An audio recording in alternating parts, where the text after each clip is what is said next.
motivar a equipe e reduzir a rotatividade? Essa talvez seja aquela famosa pergunta de $1 milhão, né? Essa é aquela situação que todo dono de negócio de alimentação quer a busca, quer a resposta para isso.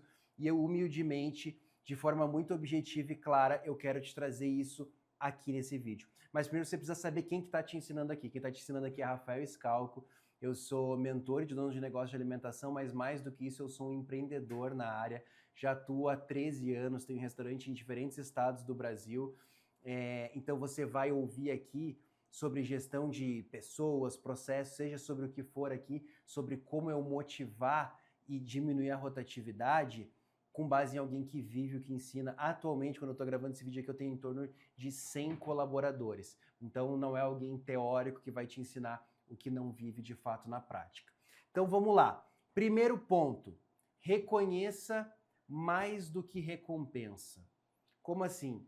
Salário justo é obrigação, pagar tudo certo, pagar hora extra, fazer o certo, como já diz, é o certo. Então, salário justo é obrigação, mas reconhecimento é diferencial. Então, a gente pode chamar isso, inclusive, de salário emocional. E aí eu te pergunto, quantos salários você paga na sua empresa?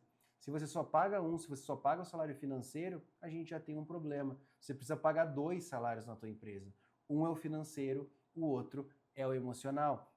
Eu ouço muito dono de restaurante falando assim, Rafa, mas os meus funcionários, tô cansado, nem treino mais, não faço as coisas, porque assim, cara, por 50 pila, R$ 200, ele me troca por outro negócio.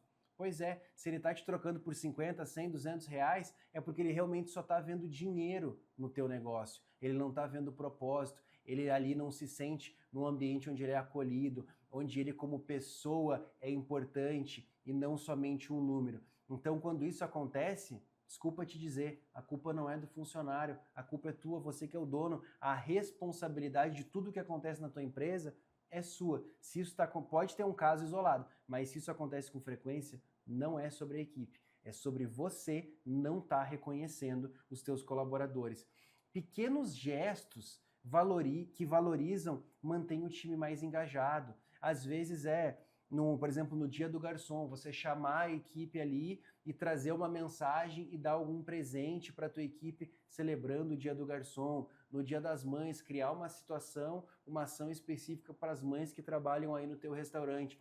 Então são pequenas coisas, são pequenos gestos que fazem muita diferença. Trazer situações, conversar com colaboradores, também coisas sobre a vida e não só sobre trabalho, sempre cobrança, cobrança, cobrança o tempo inteiro, ele se sentir valorizado, se sentir como ser humano. Isso faz mais diferença do que o salário. Tem pesquisas que dizem que o salário financeiro, a gente sempre acha que é o mais importante, mas numa escala de 12 questões, de um instituto chamado Gallup, que foi feito, com centenas e centenas de colaboradores, milhares na verdade, em sexto lugar ficou de fato a remuneração financeira. Tem coisas como essa que eu estou te falando aqui, que o colaborador, no fim das contas, valoriza muito mais do que simplesmente o salário. Ah, então eu vou pagar pouco? Não, não, não. Eu comecei o vídeo falando que pagar o justo, pagar o certo é o mínimo. Se tu puder ainda pagar um pouco a mais, melhor. Mas não é pagar o dobro que vai fazer essa pessoa reter. Porque se o teu ambiente é tóxico, se o ambiente não é bom, não tem dinheiro que segure ninguém. Uma hora a pessoa não aguenta mais. Não é só sobre dinheiro. Então isso é uma coisa que precisa ficar muito claro. Reconhecimento é um dos combustíveis para a motivação. E outra, se tu não valoriza as pessoas que estão contigo, facilmente você perde, ela surge uma outra oportunidade, surge uma outra proposta, ela só vê o dinheiro, ela não tem um vínculo, um relacionamento ali com a tua empresa, ela sai de forma muito mais fácil. O salário financeiro, ele de fato paga as contas, mas o reconhecimento, ele pega no coração ali do teu colaborador. Então é sobre isso. No fim das contas, todo mundo precisa trabalhar. Então é muito melhor eu trabalhar num ambiente onde eu sou valorizado, onde eu sou visto, onde eu me sinto bem, e não aquele ambiente que eu já fui funcionário de restaurante, que eu ia para o restaurante, era um peso, era um negócio assim, meu Deus, chegou a hora de ir para o trabalho, era pesado. Ninguém aguenta muito tempo nisso. Às vezes a pessoa está passando uma necessidade muito importante, ela fica. Mas como no nosso ramo emprego é o que não falta, eu tenho certeza que se bater na tua porta hoje, tem vaga aberta, e se não tiver, tu já tem 2 ou 3 que tu está pensando em demitir. Então, se o colaborador é bom, ele não vai ficar desempregado no nosso ramo. Algumas dicas que eu quero trazer para vocês aqui, aquela básica máxima que é elogie em público, corrige em particular. Muitas vezes a gente nem elogia e quando corrige, corrige o colaborador na frente dos outros. Isso é um veneno no relacionamento entre líder e liderado. Tem pesquisas também que dizem que, se não me engano, são 70% das pessoas, quando ela pede a demissão, na verdade o que ela está fazendo, ela está demitindo o líder direto dela. Ela pede demissão porque ela não quer mais continuar sendo liderada pelaquela pessoa, porque talvez realmente o nome nem seja esse, nem seja um líder, seja simplesmente um chefe que coloca ordens, que impõe, mas que não lidera pelo exemplo, que não engaja, que não traz essas pessoas para junto dela na gestão aí do negócio. Outras coisas básicas, simples e que fazem diferença, por exemplo, criar um destaque do mês da tua empresa. Lá na Combina, por exemplo, a gente tem os que a gente chama de destaque Felite, que são os colaboradores destaques do mês. Isso é uma coisa simples, mas que traz muito engajamento, pertencimento para a tua equipe. Seguindo aqui, uma pergunta que eu quero te fazer. Qual foi a última vez que tu reconheceu alguém da tua equipe? Pare e pense sobre isso enquanto eu tomo água. Qual foi a última vez que você reconheceu alguém do teu time? A última vez que tu cobrou talvez foi 10 minutos atrás, mas qual que foi a última vez que você reconheceu algum colaborador por alguma atitude, por alguma situação que ele fez? É forte, né? Dica número 2. Dê clareza de função e oportunidade de crescimento. Olha só, insegurança sobre o que fazer e como crescer desmotiva. Ou seja, o colaborador não sabe por que a empresa existe, ele não sabe para onde a empresa está indo, ele não sabe o que é esperado do cargo dele, ele não sabe nem quais são as atividades que ele tem que realizar. Essa insegurança desmotiva, gera insegurança, gera medo. Agora, quando ele sabe o que fazer, quando ele sabe o que é esperado dele, quando ele recebe feedbacks constantemente, quando ele tem clareza para onde a empresa está indo, ele enxerga futuro dentro daquele negócio. Então, clareza mais futuro vai gerar um crescimento contínuo nas pessoas que estão junto contigo, vai gerar uma motivação contínua. Poxa, eu sei para onde está indo, aqui eu me sinto bem, tem oportunidade para mim, eu nem penso em outras possibilidades de sair desse local.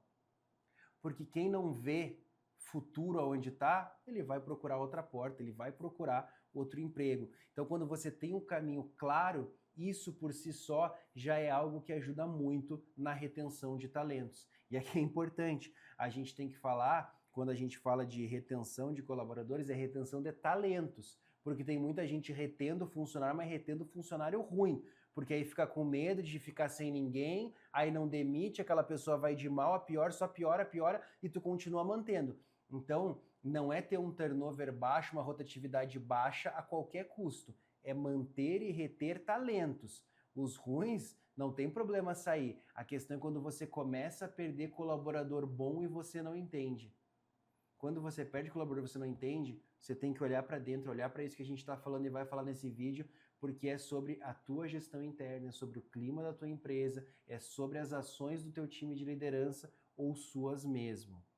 Então, é importante ter descrição clara das funções, mostrar e as pessoas saberem para onde elas podem evoluir dentro da empresa, fazer reuniões de uma forma constante, alinhando as expectativas com os teus colaboradores. Então, isso aqui é muito importante. Quantos talentos será que você já perdeu por falta de clareza em ele enxergar uma oportunidade de crescimento dentro da tua empresa? Quantas pessoas será que você já perdeu? E para a gente encaminhar para o fim, eu quero deixar a terceira e última dica muito importante, que é: crie um ambiente de trabalho saudável. Deixa eu te fazer uma pergunta. Se tu fosse funcionário da tua empresa, tu ia gostar de trabalhar lá? Tu ia gostar de ter você mesmo como patrão? Será? Será que você não é um cara que só manda, cobra, não engaja, não traz o time para perto? Será que você gostaria de ser seu funcionário? Então, assim, clima pesado, conflito o tempo inteiro, afasta os bons profissionais. Quem é bom não fica em ambiente tóxico. Um ambiente onde tem respeito, cooperação, mantenha uma alta motivação. Então, quando você começa a agregar pessoas desse nível para o teu time e o teu ambiente gera isso, as pessoas que não se adequam, elas vão sair. Mas o inverso também é verdadeiro. Quando você tem só pessoas negativas, pesadas, e o ambiente começa a ficar tóxico, os bons também não querem ficar. Então, o clima organizacional faz total diferença entre o sucesso e o fracasso da empresa, porque no fim das contas, os resultados são gerados pelas pessoas que estão lá dentro, elas que cozinham, elas que atendem, elas que fazem a gestão. Então, cuidar desse clima é o que faz a diferença entre as pessoas, as empresas de sucesso e as empresas de fracasso. O clima influencia muito mais do que o salário na retenção dos colaboradores. E a cultura tóxica, você precisa entender que ela expulsa talentos. E como eu sempre digo, a cultura repele, seja para o bom, seja para o ruim. E outra coisa importante, seja sua, ou se você está me assistindo aqui, você é um líder, é um gestor, é um gerente, o que eu quero te dizer é, o clima do time é o termômetro da tua liderança. Se o clima é pesado, se é todo mundo reclamando, se é rotatividade alta, esqueça, não é culpa deles. A culpa é de você. Você que é o líder dessa operação, você que é o líder dessas pessoas, é você que dita o ritmo, você que dita o clima, é você que toma as decisões.